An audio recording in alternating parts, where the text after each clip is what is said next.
오늘 저가 여러분께 전하는 말씀 구약성경 룻기서 2장 8절에서 12절 말씀까지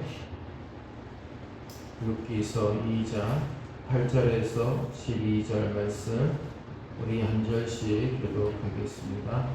보아스가 룻에게 이르되 내 딸아 들으라 이삭을 주우러 다른 밭으로 가지 말며 여기서 떠나지 말고 나의 소녀들과 함께 있으라. 그들이 내리는 밭을 보고 그들을 따르라. 내가 그 소녀들에게 명령하여 너를 건드리지 말라 하였느니라. 목이 마르거든 그릇에 가서 소녀들의 입어온 것을 가지리지라. 룻이 엎드려 얼굴을 땅에 대고 절하며 그에게 이르되 나는 이방 여인이거늘 당신이 어찌하여 내게 은혜를 베푸시며 나를 돌보시나이까 하니 보아스가 그에게 대답하여 이르되 내 남편이 죽음을 보고 내가 시어머니에게 행한 모든 것과 내 부모와 고국을 떠나 전에 알지 못하는 그 세상의 모든 일이 네게 분명히 알려졌느니라. 함께 하겠습니다. 여호와께서 내가 행한 일에 보답하시기를 원하며 이스라엘의 하나님 여호와께서 그의 날개 아래에 보호를 받으러 온 내게 온전한 상 주시기를 원하노라 하는지라. 아멘. 대부분의 사람들 그리고 또한 대부분의 그리스도인들은 형통한 삶을 살기를 원합니다. 우리의 내면 깊숙한 곳에는 형통한 삶을 갈망하는 모습이 강하기 때문입니다. 형통은 통하는 것을 의미합니다. 즉 길이 통하고 길이 열리는 것입니다. 형통한 것은 잘 되는 것이고 번영하는 것입니다. 그러나 성경에서 말씀하는 형통이란 단순히 성공하는 것만을 가리키지 않습니다. 성경이 말하는 형통이란 하나님이 주신 달란트, 은사를 발견해서 하나님께서 맡기신 사명을 이루게 될 때 하나님께서 그에 합당한 복을 주시는 것을 의미합니다. 여호수아 1장 8절에 이 율법책을 내 입에서 떠나지 말게 하며 주여로 그것을 묵상하여 그 안에 기록된 대로 다 지켜 행하라. 그리하면 내 길이 형통하게 될 것이며 내가 형통하리라. 아멘. 하나님은 여호수아에게 형통의 비결을 가르쳐 주십니다. 하나님의 말씀을 입술에 두고 묵상하고 그 말씀을 지켜 행하면 형통한 삶을 살게 됨을 분명하게 비결을 알려주고 계십니다. 꿈꾸는 자가 알아야 할 21가지 믿음의 법칙이라는 책을 지은 강준유 목사님은 그 책에서 형통이란 하나님의 기회와 인간의 준비가 만나는 곳에서 일어나는 축복의 사건이다라고 말을 하고 있습니다. 즉 인간의 노력만 가지고 형통을 성취할 수 있는 것이 아니라 하나님의 은혜가 있어야 가능하다라는 것이죠. 하나님이 주신 기회가 하나님의 은혜입니다. 예수님을 믿고 사는 우리 성도들에게 모든 것이 다 있어도 하나님의 은혜가 없으면 아무런 소용이 없습니다. 물론 사람의 노력, 열심, 교육과 훈련도 중요합니다. 그러나 그 위에 하나님의 은혜가 부어져야 된다는 것입니다. 하나님이 도우시고 세우시는 은혜가 있어야만 진정한 형통의 삶이 이루어지게 됩니다. 모든 것을 합력해서 선을 이루시는 하나님은 사람이 인생을 살아가며 겪게 되는 고통과 고난을 축복으로 바꾸시는 분이십니다. 고린도전서 1장 27절과 28절에 그러나 하나님께서 세상에 미련한 것들을 택하사 지혜 있는 자들을 부끄럽게 하려 하시고 세상에 약한 것들을 택하사 강한 것들을 부끄럽게 하려 하시며 하나님께서 세상에 천한 것들과 멸시받는 것들과 없는 것들을 택하사 있는 것들을 헤아려 하시나니. 아멘. 성경 전체를 볼 때 하나님의 은혜는 두 가지입니다. 첫 번째는 우리의 자격과 행위에 관계없이 베풀어 주시는 은혜입니다. 이것은 바로 구원의 은혜입니다. 하나님께서 주권적으로 우리에게 베풀어 주시는 은혜입니다. 그리고 두 번째는 우리의 믿음의 태도를 보시고 우리의 삶의 모습을 보시고 베풀어 주시는 은혜입니다. 시편 31편 19절에 주를 두려워하는 자를 위하여 쌓아두신 은혜 곧 주께 피하는 자를 위하여 인생 앞에 베푸신 은혜가 어찌 그리 큰지요. 아멘. 우리에게는 구원의 은혜 참 필요합니다. 가장 중요한 것은 구원의 은혜이죠. 그러나 우리의 믿음의 태도를 보시고 베풀어 주시는 은혜도 필요합니다.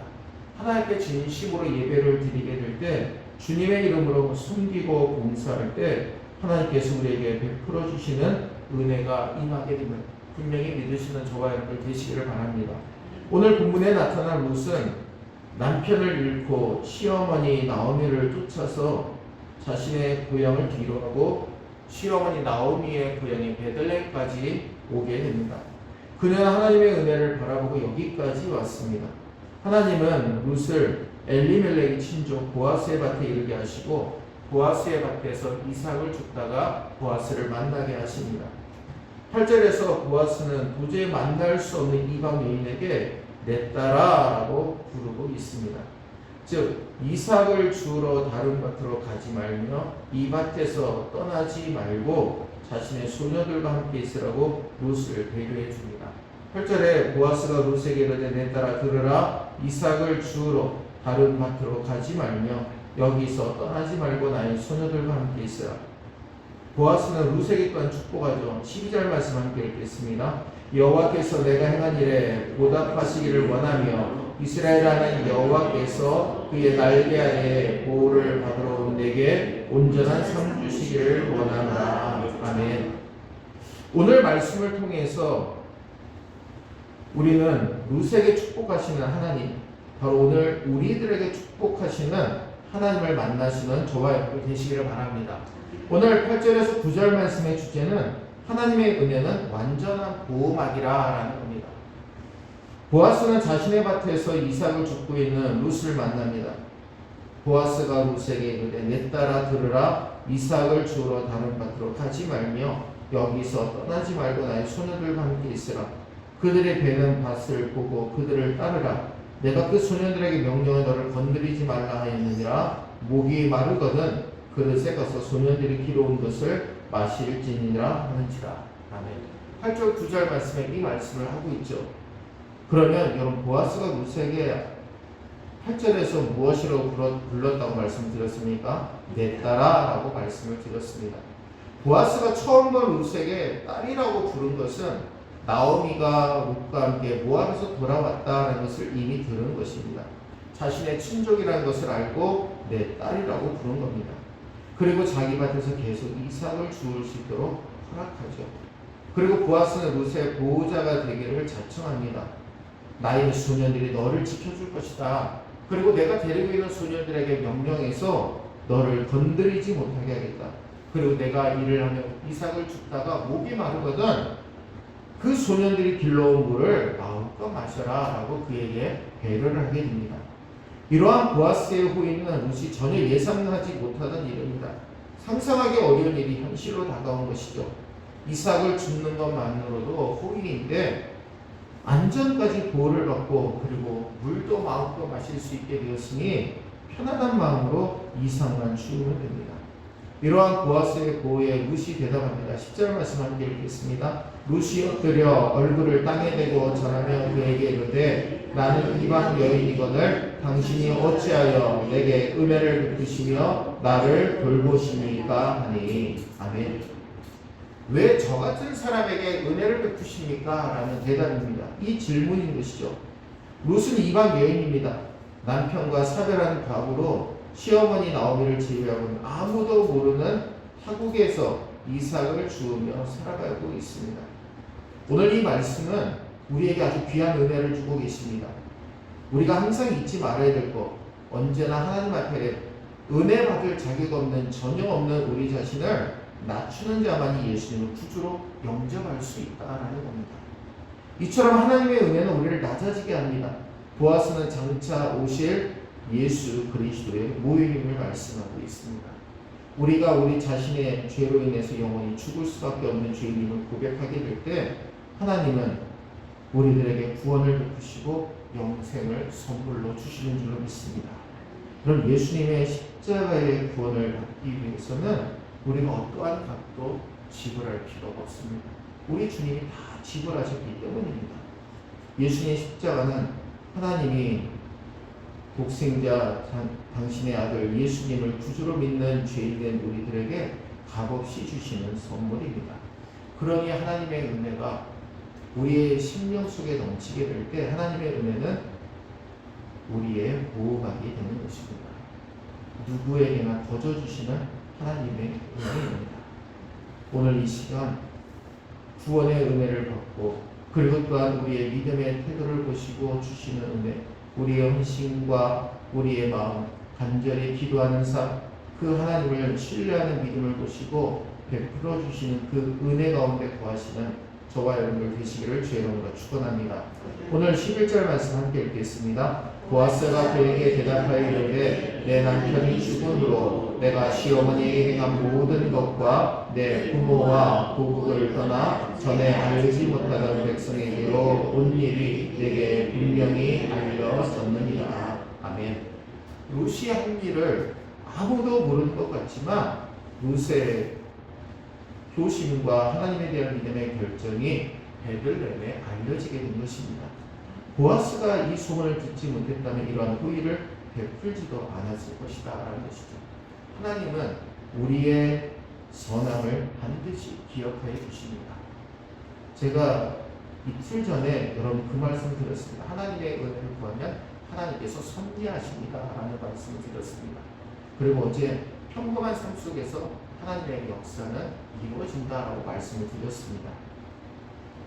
오늘 10절 말씀 함께 읽겠습니다. 여호와께서 내가 행한 일에 보답하시기를 원하며 이스라엘 하나님 여호와께서 그의 날개 아래에 보호를 받으러 온 내게 온전한 상 주시기를 원하노라 하는지라. 아멘. 룻이 이삭을 주러 갈 때 하나님의 은혜를 간절히 구했습니다. 그럼 모압에서 이방 신을 섬기던 룻이 마음에 결단하고 시어머니 나오미가 믿는 하나님을 나도 하나님으로 믿겠다라고 온전히 고백하게 되었을 때 룻은 하나님의 백성으로 인침을 받고 택함 받게 되었습니다. 그러니 이삭을 주러 갈 때도 하나님 내가 가서 이삭을 잘 주울 수 있도록 은혜를 베푸시고 이 이삭을 주므로 제 어머니와 제가 먹고 살아갈 수 있도록 도와주옵소서. 하나님께서 그 기도를 들으시고 그 이삭을 줍는 밭에서 이삭을 주울 수 있도록 은혜를 베풀어 주신 줄로 믿습니다. 그럼 이삭을 줍는 게 굉장히 평범한 일입니다. 그런데 그 평범한 일 가운데서도 하나님은 하나님의 역사를 이루어 주셨습니다. 오늘 말씀 가운데 또한 보아스에게 이 모든 일들을 다 듣게 하셨고 보아스를 통해서 룻을 배려하게 하시고 룻에게 든든한 보호막이 되어주게 하시는 하나님의 은혜를 발견하게 됩니다. 룻은 고통과 아픔 속에서 믿음의 결단을 하고 시어머니가 섬기는 하나님을 자신의 하나님으로 고백했습니다. 그렇습니다. 이렇게 베들레헴으로 온 룻에게 하나님께서 은혜를 베푸시고 보아스를 통해 그녀를 보호해 주십니다. 고통과 절망 속에 소망이 없었던 룻에게 가장 안전한 장소는 하나님의 품안이었고 하나님의 날개 아래였으며 하나님께서 룻을 보호하고 있음을 말씀하고 있습니다. 사랑하는 우리 새벽 여러분들, 우리에게 하나님의 베푸시는 은혜가 있다면 그 은혜는 하나님의 안전한 보호막인 줄로 믿습니다. 우리가 하나님을 섬기며 봉사하고 충성하고 섬기는 그 모든 것들은 하나님의 베푸시는 은혜에 비하면 정말 보잘것없는 연약한 모습일 뿐입니다. 그런데도 하나님은 그 보잘것없는 연약한 모습일지라도 기뻐하시고 그 모습을 통해 축복하신다라는 겁니다. 여러분, 우리에게 주신 하나님의 은혜는 우리가 이 땅에 살다가 주님이 부르실 날까지 하나님의 안전한 보호막이 되어 주실 줄로 믿습니다. 그러므로 이러한 넘치는 하나님의 은혜가 저와 여러분들의 삶 속에 풍성하게 채워지게 될 것이고 어떠한 어려움의 환경, 불가능한 삶의 환경 속에서도 하나님이 우리의 손을 붙들어 주시고 인도하여 주시는 은혜가 날마다 저와 여러분들에게 풍성하게 넘치시기를 주의 이름으로 간절히 축원을 드립니다. 기도하겠습니다. 은혜로우신 주님, 하나님의 은혜가 하나님의 완전한 보호막이 되어주시고 우리를 보호하시는 완전한 보호막이 되어주심을 믿습니다. 연약한 룻이 시어머니 나오미가 믿는 하나님을 내가 온전히 섬기고 내 하나님으로 믿겠다라고, 그리고 시어머니 나오미가 함께 속해 있는 이스라엘 백성들이 내 백성이 될 것이고 그들과 함께 지내겠다라고 하는 과감한 결단을 했을 때 하나님은 그에게 은혜를 베푸시고 섭리하여 주셨고 이삭을 죽는 빈곤한 일 가운데도 하나님은 은혜를 역사를 이루어 주신 줄로 믿습니다. 오늘 이 시간 하나님께서 보아스를 보내주셔서 룻을 배려하게 하시고 룻에게 보호막이 되어준 것처럼 하나님께서 룻의 보호막이 되어주심으로 보아스를 통해 하나님의 축복을 오늘 부어주고 계심을 말씀을 통해 깨닫게 됩니다. 죽을 수밖에 없고 원죄로 인해 영원한 영벌에 처할 수밖에 없는 우리들을 하나님의 자녀 삼아주시고 오늘 이 시간도 우리를 그 은혜의 자리에 불러주시니 감사를 드립니다. 아무것도 할 수 없고 멸망당할 수밖에 없는 우리들 하나님의 은혜로 불러주셨으니 날마다 감격하고 감사하며 살아가는 우리 모두가 되게 인도하여 주옵소서. 어느 순간부터 우리가 받게 된 구원의 은혜를 너무나 당연시 여기는 우리의 잘못된 모습들이 많이 있음을 고백하고 이 시간 회개합니다. 아버지와 날마다 그 구원의 은혜를 감격하며 감사하며 기뻐하며 주 앞에 영광 돌리며 살아갈 수 있는 우리 모두가 되게 인도하여 주옵소서. 아버지 당연히 여기게 하는 사단의 농간에 놀아나지 말게 하시고 항상 그 은혜를 정말 기억하며 그 은혜에 걸맞는 삶 누릴 수 있도록 인도하여 주옵소서. 그로 인해 우리의 삶의 헌신과 감사와 또한 믿음의 열정과 믿음의 열심이 불같이 일어나므로 하나님께서 베푸시는 은혜가 충만하게 채워지는 자리에 설 수 있도록 주님 축복해 주시옵소서.